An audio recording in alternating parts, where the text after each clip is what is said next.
So, I'm about to get crucified for sharing this thought, but here we are today. What's up, people? It's your boy Beast, and we're back with another thought process going on in the FGC. Right now, the topic is Tekken 8 Season 2 Pass, and I wanted to touch base on Season 1 as well. what happened to the imagination that we had back in the day? I mean, yes, there's another discussion about how games are not the same anymore.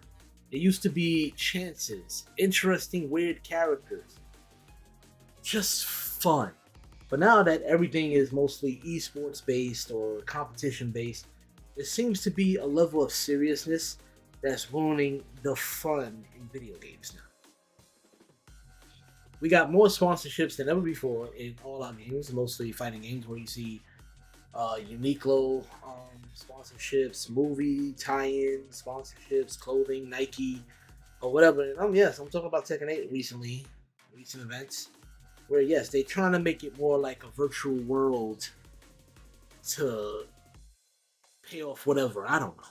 But the fact of the matter is that the latest DLC character, which I actually predicted right, was Armored King, which is not going to be coming out until I want to say autumn, or is it winter?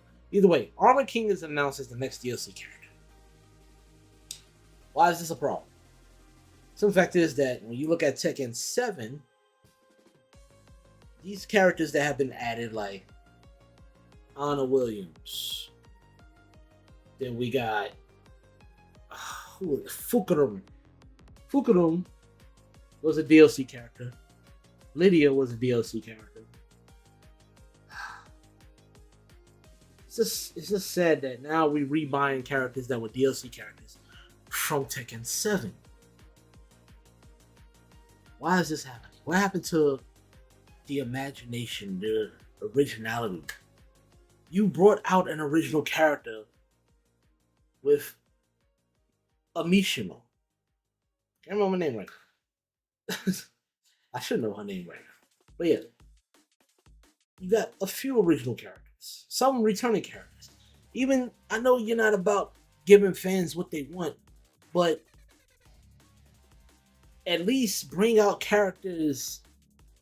I don't understand the feel of that. It's like you could have brought out Bruce. You could have brought out Christine Montero. You could have brought out the other characters as regular base characters in Tekken 8. This is supposed to be the next game. But you're rehashing DLC characters. It's just like, these days it definitely feels like a money grab. And it's sad. There used to be a nice imagination back in the day, but then it seems like how players are acting, especially when somebody was like, yo, bring Gong back. You know why people want certain characters back? Because it was just fun. It wasn't taking the games too seriously these days. Or back then, rather. Like, you had freaking the Kangaroo, you had Rue, Junior, you had the Raptor, you had the freaking the life training dummies. Can't remember that name for life. I don't know why. That's bad. I'm getting old. But Gong. It was a joke character, but it was fun. You had a lot of funny things that went on through Tekken back in the day, but now everything is just super serious. You're adding characters from Final Fantasy, which is fine. Like Tekken 7, to me, had a lot of great DLC characters. You had Geese Howard. You had Noctis. Who else you had? Negan was fun. I'll give you Negan. Lydia. You had a lot of great characters that wasn't too bad for Tekken 7. And I know people are asking for a Tifa and everything like that. But honestly, at this point, I just want developers to bring back that imagination that they used to have. I mean, yes, you still having some fun things, like you brought back the volleyball. Tekken 7 had the bowling, which is cool. That's fine. I like the Tekken arcade mode where you have to go around different arcades and battle. That was fun. That's fun. It was unique. You had a little avatar. They took that from Guilty Gear, which was cool. Yeah, did a great job with that, honestly, because the avatar thing wasn't that great in Guilty Gear, but this, yeah, did a great job with that. You had the little avatar and play around. It was cool. It was like you gave us an MMO, just like how Street Fighter 6 gave us beat 'em up. world to play in without custom character. But still, characters used to be unique, interesting, and just fun. It was like y'all didn't take yourselves too seriously. Just like I was saying to somebody a few weeks ago, like you know, Fighting Vipers, when they actually had a secret character that was a car, the NASCAR from the NASCAR from this Sega game. So it was just like you had a Sega NASCAR fighter. It was goofy. It was funny.